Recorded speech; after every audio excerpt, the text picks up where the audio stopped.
Hello, hello, Full Face Friday. Nous allons essayer de ne pas tout casser. Hello et bienvenue dans cette vidéo Full Face Friday. Nous sommes aujourd'hui à l'heure où je tourne samedi. Je m'avance un petit peu pour vous parler. Donc aujourd'hui c'est un Full Face Friday dans lequel je vais tester des nouveautés tout simplement. Je vais me faire un petit make-up pas trop compliqué parce que j'ai pas beaucoup de temps. Il y a pas mal de produits que j'ai reçus, d'autres que j'ai achetés, que j'avais envie de tester avec vous aujourd'hui. Donc, let's go, c'est parti pour ce Full Face Friday. Pour la vidéo d'aujourd'hui, j'ai une petite inspiration et je vais vous montrer ce que c'est. C'est cette couleur-là qui m'a inspirée. C'est des nouveautés de chez Yves Rocher qui sont sorties pour l'été, en fait. Donc, ce sont des crayons lèvres et joues, donc qui s'appellent My Green Summer. La couleur Corail 3. Quand je l'ai ouvert et swatché sur ma main, j'étais comme, ok, regardez-moi ce corail électrique assez fou. Donc mon inspiration va tourner autour de ça. Je sais pas du tout ce que ça va donner comme résultat. J'ai laissé mes pinces en haut. Me voici de retour. J'ai retrouvé mes pinces crocodile. Je vais attacher mes cheveux et on va commencer ce Full Face Friday. Pour ma zone T, chez Sephora, ils m'ont fait un petit échantillon de la nouvelle base Milk Hydro Grip Primer. Milk Makeup, c'est une marque américaine et tout ce que j'ai testé chez Milk Makeup jusqu'à présent, j'ai détesté. Nous allons tester la base, donc leur nouvelle base, qui est une base à la fois hydratante et agrippante, puisque c'est Gripping Primer. Donc je me demande si ça va être véritablement un petit peu comme la base de Cover FX ou pas. Donc c'est censé donc aider à prolonger la tenue de mon fond de teint. Et je sais pas si je la mets sur tout le visage ou uniquement sur la zone T. Peut-être que je vais la mettre juste sur la zone T. Ça s'est absorbé dans la peau et finalement c'est pas si collant que ça. Ça s'est vraiment vite absorbé. Et la sensation, c'est une peau super hydratée. C'est hyper surprenant. Je pensais pas du tout que ça allait me faire une sensation d'hydratation. Je pensais que ça me ferait une sensation peut-être presque de dessèchement. C'est pour ça que j'ai pas osé la mettre sur mes joues, mais intéressant. Peut-être que je vais investir dans toi pendant les soldes de Sephora. On verra, on verra. Donc, aujourd'hui, pour l'anti-cerne, on va revisiter un de mes anciens préférés que je ne vous ai jamais montré à l'écran. L'anti-cerne de chez Laura Mercier, c'est le Flawless Fusion. Donc, c'est un anti-cerne que j'ai utilisé énormément l'été dernier et que depuis en fait que j'ai commencé à utiliser le Too Faced, je l'ai complètement délaissé. Et je me suis demandé l'autre jour en ouvrant mes tiroirs, mais pourquoi l'as-tu oublié? Au niveau de la couleur que j'utilise pour cet anti-cerne, en hiver j'utilise le 1C. Et en été, j'utilise le 2N. Et là, je suis entre deux, entre guillemets. Le 1C risque d'être un petit peu clair. Je vais commencer avec le 1C, puis j'irai peut-être rajouter du 2N par-dessus si je vois que ça ne va pas. Je vais donc l'appliquer juste là. On va... Ouais. Let's go. Donc ça, je prends mon pinceau numéro 2 de chez It Cosmetics. C'est mon pinceau préféré pour appliquer mon anti-cerne. Et je vais appliquer cet anti-cerne là.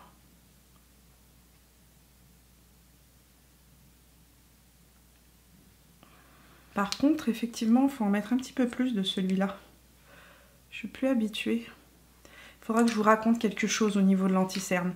Parce que l'anti-cerne que j'utilise tout le temps actuellement, je vous ferai une vidéo dans laquelle je vous fais mon make-up de tous les jours. L'anti-cerne que j'utilise tous les jours est un anti-cerne que je détestais. Et j'ai complètement changé d'avis depuis que j'ai changé la manière d'appliquer mon anti-cerne. Alors anti-cerne Laura Mercier, dis-moi pourquoi est-ce que j'ai arrêté de t'utiliser? Je le trouve un peu plus sec que mon combo actuel. Je vais vous dire exactement ce que j'utilise et vous allez tomber de votre chaise si vous me suivez depuis quelques temps. Mais l'anti-cerne que j'utilise tout le temps actuellement, c'est un anti-cerne que j'ai testé dans la dernière saison de 7 jours de teint et que je détestais. Je le détestais. Mais quand je l'ai appliqué, il était tellement beau que ça me posait un problème. Je me disais mais comment faire pour que cet anti-cerne fonctionne sur moi? J'ai continué et persévéré et j'ai enfin trouvé la manière de le mettre et que ça ne bouge plus de la journée. Je vous parle de l'anti-cerne de Make Up For Ever qui est devenu mon chouchou absolu. Alors, il est moins lumineux que le Make Up For Ever par exemple. Par contre, c'est un anti-cerne qu'il faut travailler un petit peu plus longtemps. Ça, j'avais complètement oublié. Et est-ce qu'ils se font bien dans la peau? Oui, ils se font bien dans la peau. Fait pas de matière et c'est un anti-cerne qui, ma foi, est pas mal joli. On va mettre un petit peu de cet anti-cerne Laura Mercier juste là. Un petit peu juste là. Je continue ma technique du Reverse Foundation. Je trouve que c'est ce qui donne vraiment le plus beau résultat. Vous savez que normalement, je mets toujours mon bronzer en crème en dessous de mon fond de teint. Là, je vais pas faire ça puisqu'aujourd'hui, on va tester un bronzer, un nouveau bronzer de chez Maybelline, donc qui est un bronzer poudre et que je ne veux pas fausser le test. Le fond de teint qu'on va tester, c'est un nouveau fond de teint qui vient de sortir chez It Cosmetics. J'avais vraiment tellement hâte de le tester. Quand je l'ai reçu il y a une semaine. Il me l'avait envoyé une première fois, la couleur n'était pas du tout la bonne, puis ensuite ils m'ont renvoyé la bonne couleur. Donc ma couleur actuelle c'est la 205 Medium N et c'est un fond de teint que il fallait que je teste. Quand je l'ai reçu, j'étais dans tous mes états, je me suis dit il faut absolument que je le teste parce que généralement j'aime énormément les produits teints de chez It Cosmetics, c'est plutôt une valeur sûre, et que j'ai vu la vidéo de Tati Westbrook qui en parlait et que j'étais comme mon dieu, ce teint qu'elle a, il me le faut. Donc c'est un fond de teint que j'ai déjà testé, je l'ai testé déjà 3 jours de suite et je vais vous dire un truc, je suis plus que agréablement surprise par ce fond de teint. Donc je vais vous dire un petit peu ce qu'il en est, je l'ai déjà mis sur mon doigt. C'est un fond de teint qu'ils nous disent. Donc Confidence in a Foundation est un fond de teint longue tenue, sans défaut, tenue au fini velouté mat pour une confiance à toute épreuve à chaque utilisation. Là je m'arrête tout de suite. Vous allez voir qu'il n'est pas du tout mat, hein. C'est pas du tout un fini mat, donc là je suis pas d'accord avec eux. Il offre jusqu'à 24 heures de tenue et d'hydratation. 24 heures, je ne sais pas, je n'ai pas testé ce fond de teint sur 24 heures. Par contre, il tient super bien sur ma zone T. Je n'ai aucun problème, il reste vraiment flawless du matin au soir. Il est parfait pour les peaux sensibles. Ce fond de teint sans huile ultra léger est infusé de collagène hydrolysé, d'acide hyaluronique, de squalane et de céramide. Je vais vous parler un petit peu de ce fond de teint en même temps que je l'applique. Donc, il recommande de l'appliquer au pinceau. Ai-je un pinceau ? Donc là c'est un pinceau It Cosmetics, c'était une édition limitée. Alors je sais qu'à chaque fois vous me demandez Mimi quand est-ce que ce pinceau à fond de teint ressort. Je n'ai pas l'information, mais tout ce que je peux vous dire c'est que chaque année, le pinceau ressort vers la période entre Noël et on va dire entre décembre et février. Il le sort parce que c'est une édition limitée qui ressort à chaque fois pour la Saint-Valentin et c'est mon pinceau à fond de teint préféré. Je l'ai testé ce fond de teint aussi bien à la Beauty Blender que au pinceau. J'ai pas trouvé une grosse différence d'application. Là je vais le mettre de ce côté là à la Beauty Blender juste pour que vous puissiez voir. Alors ça c'est la quantité de produit que je mets juste sur la moitié de mon visage. Et je pense que je pourrais même en mettre moins si je veux un effet encore moins couvrant. Donc de ce côté là je vais l'appliquer à l'éponge humidifiée juste que vous puissiez voir un petit peu la différence au niveau de l'application. Je trouve pas qu'il y ait une grosse différence entre chaque côté, très honnêtement. Alors là j'ai pas rajouté de produit et en fait très honnêtement en temps normal j'en rajouterai pas, j'ai absolument pas besoin de plus de couvrance. Je trouve qu'au niveau de la couvrance on est véritablement dans une couvrance moyenne plus, on est presque à une couvrance totale. Il a un fini satiné lumineux que je trouve super beau. Je vais utiliser ma poudre habituelle, c'est la Pro Filter de chez Fenty Beauty en couleur Butter que je vais appliquer uniquement sur ma zone T pour matifier un petit peu la zone T, et puis on utilisera donc la poudre Mineral Blend sur l'ensemble du visage pour en effet de finition tout à l'heure. Je vais aller légèrement poudrer le dessous de mon œil pour éviter que l'anti-cerne ne bouge. L'anti-cerne de Laura Mercier est un anti-cerne qui est quand même assez crémeux et si je ne le fixe pas il reste un petit peu collant en fait. Je vais tester aujourd'hui le City Bronzer, c'est un bronzer que je viens d'acheter récemment, je vous en ai parlé dans ma vidéo haul qui est sortie et je ne l'ai encore jamais testé. J'ai peur qu'il soit un petit peu foncé, on va voir, peut-être que non, peut-être que ça va bien aller. Donc ça, il n'a pas d'odeur, je sais j'ai tendance à sentir à peu près tous mes bronzers. Ok, on va essayer avec ça comme ça et on va voir ce que ça va donner. Ah, c'est un petit peu poudreux. Je suis plus du tout habituée à mettre de bronzer. Je suis plus du tout habituée à mettre du bronzer en poudre en fait.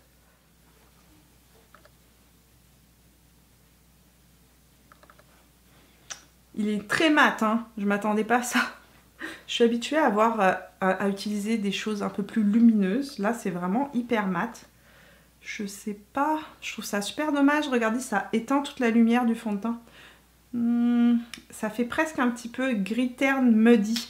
Je sais pas, c'est peut-être l'application. Je vais essayer avec un pinceau duo fibre. Hein. Peut-être que ce serait beaucoup plus joli. Des fois, c'est juste l'application.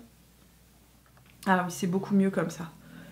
C'est beaucoup mieux comme ça, mais je trouve qu'il manque de lumière. En fait, il est très mat. Aujourd'hui, il aurait fallu que je mette un bronzer plus lumineux. Je vais essayer donc... Ça, c'est un nouveau produit de chez MAC que je viens d'acheter. C'est les Dazzle Drop en couleur Dazzle Peach. Donc, ce sont des gouttes illuminatrices qui sont sorties dans la dernière collection qui s'appelle Get Blazed. Par contre, c'est assez lumineux, donc je vais pas en mettre une tonne. Et je vais y aller avec ça. Et on va voir qu'est-ce qui se passe. Oh waouh, ça fait des marques, j'aurais pas dû faire ça. Non, non, non, non, non. C'est pailleté. Je n'ai absolument pas vu sur ma main que c'était pailleté. Et là, c'est clairement pailleté. On va essayer une autre manière parce qu'en fait, ça a fait des traces. C'est comme si ça avait séché hyper rapidement sur ma peau. Là, je l'ai mis juste sur ma main et je vais venir juste essayer de l'appliquer un petit peu avec un pinceau un peu plus... Oui, c'est mieux parce que ça... Oh, c'est beau comme ça. Oh, c'est vraiment une histoire d'application. Ne mettez pas les gouttes directement sur la peau, ça fait des espèces de taches. Pouf, on est sauvé. Je me disais, ça y est, je ressemble à une licorne dans un pré. Alors oui, c'est légèrement pailleté, hein, je vous préviens, si vous n'aimez pas les produits pailletés, évitez. Mais par contre, c'est juste subtil. C'est une paillette subtile, c'est pas de la grosse paillette. Et ça fait vraiment cet effet... J'aime vraiment beaucoup. Ouh, que c'est beau. Pour les sourcils, ça va être quelque chose de hyper léger. J'ai pas de nouveaux produits à vous présenter. Par contre, celui-là, je ne vous l'ai jamais montré en vidéo. C'est le Boy Brow de chez Glossier. Et je vous ai dit que c'était un produit qui ressemble énormément aux produits de chez Benefit. C'est vraiment le même principe que le Give Me Brow de chez Benefit. Et je vais juste remplir un peu mes sourcils. C'est le produit le plus rapide au monde pour faire ses sourcils. Évidemment, il ne faut pas avoir de problème de trous. Hein. S'il y a des trous, il va falloir... si vous avez des petits trous, etc., il faudra les combler. Sourcils faits, je ne me suis pas trop cassé la tête. Je suis vraiment fan de cet illuminateur, même s'il y a des paillettes. Je suis vraiment surprise, mais c'est beau. On va faire les lèvres en premier. Petit conseil que je vous ai donné dans ma vidéo astuces l'autre jour. Si vous n'avez pas vu cette vidéo, c'est une mine d'informations sur des astuces, des vraies astuces maquillage. Donc, je prends le crayon Strip Down. Je vais juste faire un peu de contouring de mes lèvres à l'extérieur. Repasser une petite couche. Oh, qu'est-ce qu'il est beau ce fond de teint, c'est un truc de malade. Dès qu'il se place sur la peau, c'est... Regardez la lumière et l'effet peau de poupée que ça donne, c'est incroyable.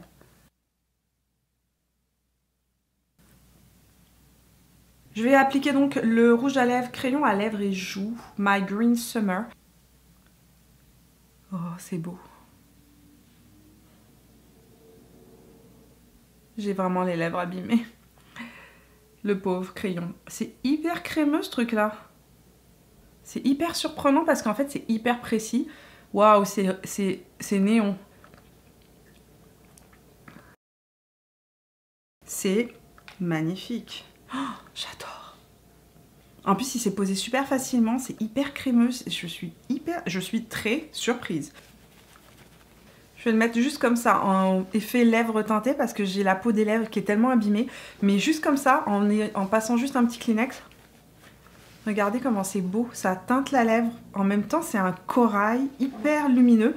Ouh, c'est beau, j'adore, j'adore, j'adore. Ah, c'est frais, c'est beau. Je vais utiliser la palette James Charles, mais j'aurais voulu un... Il n'y a pas exactement ce que je voudrais. Je voudrais un rose lumineux ou alors un rose de ce style-là pour venir faire un trait d'eyeliner. Je vais aller prendre dans la palette James Charles la couleur qui est juste ici. Je vais juste utiliser ça, un petit peu de couleur de transition, la vie va mieux. Oh, j'adore. Je sais pas ce que je vais faire. Je ne sais absolument pas ce que je vais faire. Là, j'ai pris un petit pinceau Zoeva. C'est le petit eye blender numéro 223. Je suis toujours en train d'appliquer ma couleur de transition que je descends sous mon œil.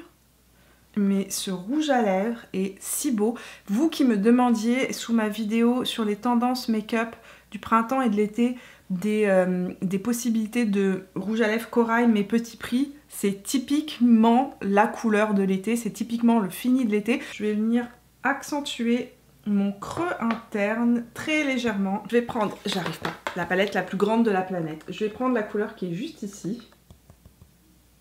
Et je vais la mélanger avec un petit peu de cette couleur là. Mon pinceau Smith 230 qui est un pinceau creux de paupière précision. Je vais venir juste accentuer très légèrement mon angle externe. Je vais aller faire un trait d'eyeliner. Bon, je vais prendre mon crayon. Je vais prendre le crayon de chez Yves Rocher, qui est un crayon que j'ai dans mes tiroirs et que je n'ai jamais utilisé. Et je pense que la couleur est magnifique. La couleur est magnifique. La couleur est vraiment belle. Je vais juste l'utiliser en base pour mon trait d'eyeliner. C'est exactement la couleur d'eyeliner que je veux. Mais comment est-ce que je vais faire? Je vais vous montrer tout de suite ce que je suis en train de faire. Je suis dans la palette James Charles. Je suis en train de prendre ce rose-là et je le mélange avec ce prune violet en fait pour le rendre un peu moins électrique. Donc là, c'est un petit pinceau de chez Smith. C'est un nouveau pinceau que j'ai encore jamais utilisé. C'est le 202. Je ne sais pas ce qui s'est passé pendant que j'étais en train de tourner la partie de mes yeux, mais j'ai l'impression que la caméra s'est arrêtée et que j'ai pas pu donc vous montrer ce que j'ai fait. Donc, et je suis venue tout simplement allonger ma petite wings en faisant vraiment quelque chose de très graphique en angle externe. Et ensuite, hop, je suis venue rajouter un deuxième petit trait. Donc pour nettoyer, ensuite, j'ai pris un pinceau biseauté comme celui-là. Ça, c'est un MAC 266. Je prends un petit peu d'eau micellaire. Je mouille mon pinceau avec l'eau micellaire. J'enlève le surplus. Et je viens juste nettoyer ici pour que ce soit hyper propre et hyper graphique. Et voilà, nous avons un trait d'eyeliner rose avec du corail orange sur les lèvres. Les deux couleurs vont plutôt bien ensemble. On va mettre du mascara maintenant pour voir ce que ça donne, un petit peu tout ça. Et je vais finir en mettant du blush bien évidemment parce que là c'est un petit peu terne au niveau des joues. Alors je tiens juste à dire, l'idée de faire un petit double trait, ce n'est pas moi. J'ai vu cette semaine Cathy Jane Hughes, que je vous ai déjà parlé d'elle ces derniers temps. Ça fait 3 ans que je la suis assidûment, qui a fait un make-up comme ça, avec un trait d'eyeliner avec un double trait. J'ai trouvé ça plutôt joli et original. C'est certain que vous ne sortirez pas pour aller au bureau avec, sauf si vous travaillez dans une agence créative de publicité. Mais par contre, le week-end, de temps en temps, je me suis dit pourquoi pas. Après tout, je n'ai qu'une vie, c'est Pâques, soyons fous. Mettons de la couleur, faisons un double trait d'eyeliner. Merci Cathy de m'avoir inspirée pour cette vidéo. Pendant que je recourbe mes cils, je vous disais, on va tester le mascara de chez Catrice, le Glam & Doll, que je n'ai jamais testé. C'est un mascara qui est en vente sur le site de Pharmaprix. Oh tiens, je n'imaginais pas que la brosse était comme ça. C'est une brosse en plastique. Et elle a l'air de bien agripper les cils. Oh, ça définit super bien les cils. Bon, maintenant, il est un petit peu sec. Je l'ai acheté cet été. Alors peut-être qu'il a vieilli. Mais alors, la définition que ça donne aux cils, ça donne pas de volume, mais ça définit super bien les cils. C'est marrant ça. Ok, deuxième couche. On va voir si on peut donner un peu de volume à cette affaire. Un effet genre... ça donne un effet cils pattes d'araignée. Je sais pas comment expliquer ça. Je sais pas si vous voyez de quoi je parle. C'est pas mon style de mascara préféré.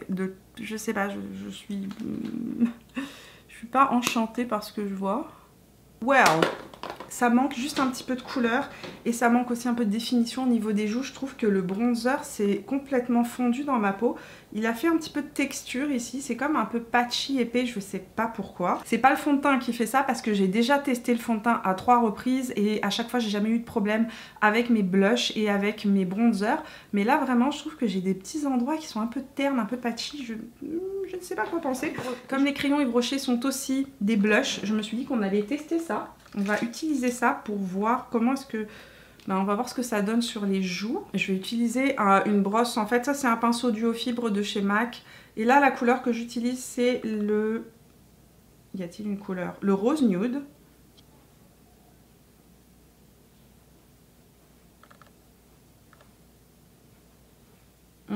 C'est super beau, regardez. Ouh. Alors c'est très pigmenté, donc je vous conseille pas d'y aller avec la main lourde. Et je vais rajouter un peu du corail que j'ai mis tout à l'heure sur ma bouche. Juste pour un petit peu équilibrer, mélanger les deux couleurs tout simplement. Pas me retrouver comme une poupée.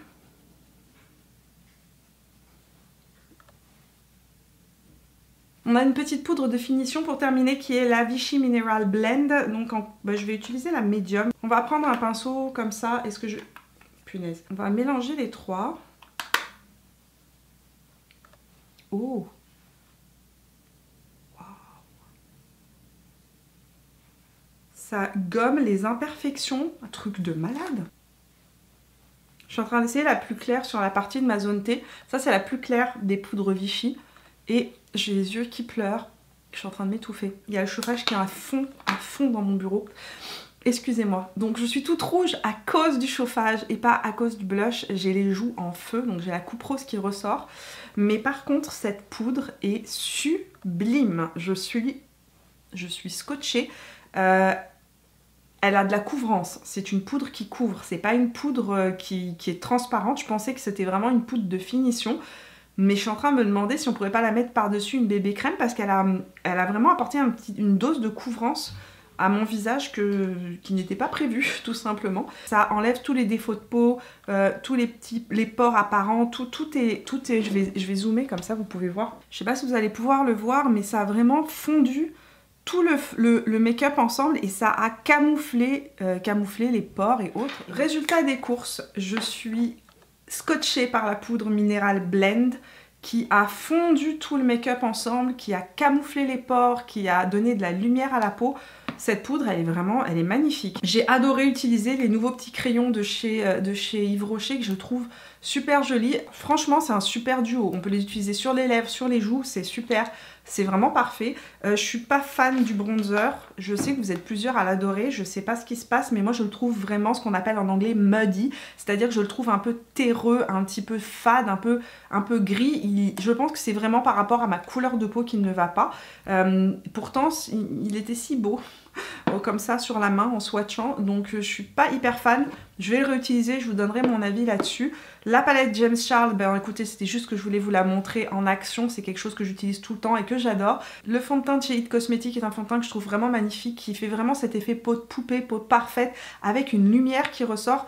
Là, c'est en train de se fondre complètement et vous voyez la lumière qui ressort du fond de teint. Je trouve que c'est tellement joli, c'est tellement frais, mais en même temps, ça offre une superbe couvrance. Nous avons terminé ce Full Face Friday. Je suis super contente de ce que j'ai découvert aujourd'hui. Il y a des produits qui m'ont plus ou moins plu, évidemment. Le bronzer a retenté parce que je suis pas hyper fan, mais les autres produits, je les trouve vraiment magnifiques. J'espère que ce Full Face Friday vous a inspiré. Dites-moi dans les commentaires ce que vous pensez des produits que j'ai utilisés, si vous les connaissez, si vous les avez testés. Si vous aimez ce bronzer, dites-le moi aussi.